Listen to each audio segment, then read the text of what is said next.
বিসমিল্লাহির রহমানির রহিম। আসসালামু আলাইকুম। আজকে রুই মাছের মাথা দিয়ে মাশকালের ডাল রান্না করব। যখনই ছুটিতে গ্রামে দাদি বাড়িতে যাওয়া হয় তখন দাদি একবার হলেও আমাদেরকে মাশকালের ডাল যে কোনো বড় মাছের মাথা দিয়ে রান্না করে খাওয়ায়। বেশিরভাগ সময় রুই মাছের মাথা দিয়েই খাওয়া হয়। দাদি যেভাবে রান্না করে সেভাবেই আজকে রান্না করার চেষ্টা করব। তো চলুন শুরু করি। এখানে একটা রুই মাছের মাথাকে 2 ভাগ করে নিয়েছি। 4 টুকরা রুই মাছের মাথা হলুদ, মরিচ ও লবণ দিয়ে মেখে ভেজে নেব। এরই মাঝে 1.5 কাপ মাশকালের ডালের গুঁড়া 3 কাপ পানি দিয়ে ভিজিয়ে দেব। এখানে এটা মাশকালের ডালটা ভেঙে গুঁড়া করে নেওয়া হয়েছে।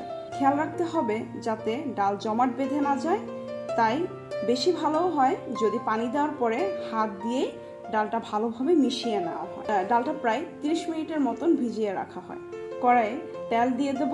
তেলটা গরম হয়ে আসলেই প্রায় 1 কাপ পেঁয়াজ কুচি দিয়ে দেব। নরম হওয়া পর্যন্ত ভালোভাবে ভেজে নেব। এবার আস্ত কিছু মশলা দিয়ে দেব। এখানে তেজপাতা, দারচিনি ও এলাচ,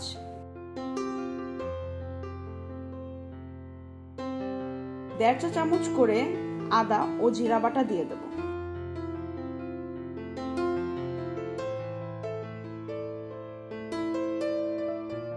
সামান্য কিছু পানি দিয়ে দেব। এবার বাটা মশলাগুলা ভালোভাবে নেড়েচেড়ে দিয়ে শুকনা গুঁড়া মশলাগুলোও দিয়ে দেব। 1 চা চামচ ধনিয়া ও হলুদের গুঁড়া দিয়ে দেব ও 1.5 চা চামচ মরিচের গুঁড়া দিয়ে দেব। স্বাদ অনুযায়ী লবণ দিয়ে পানি দিয়ে ঢাকনা দিয়ে ঢেকে দেব মশলা কষানো হওয়া পর্যন্ত।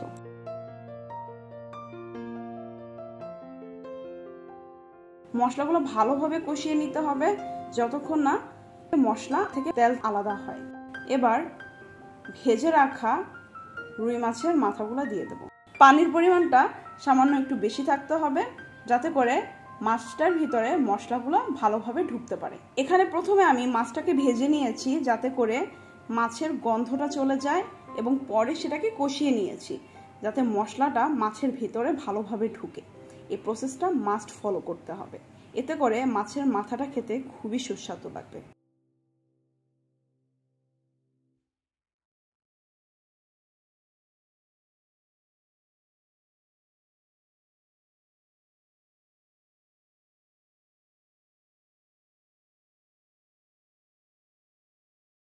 এবার ভিজিয়ে রাখা মাশকালের ডাল নেড়ে চেড়ে ঢেলে দেব। প্রথমে আমি মাশকালের ডালটা ভিজানোর সময় 3 কাপ পানি ব্যবহার করেছি। এবার 1.5 কাপ পানি দিয়ে বলক আসা পর্যন্ত অপেক্ষা করব।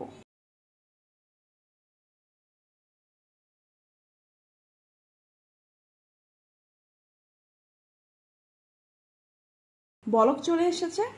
এবার ভেজে কষিয়ে রাখা মাছগুলো দিয়ে দেব।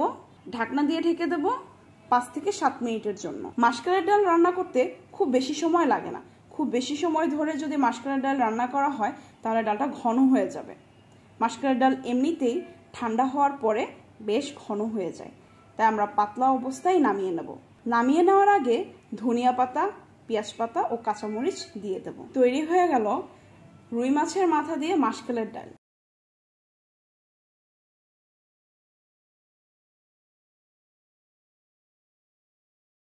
ডালটা আসলে কেমন হয়েছে তা টেস্ট করে দেখি।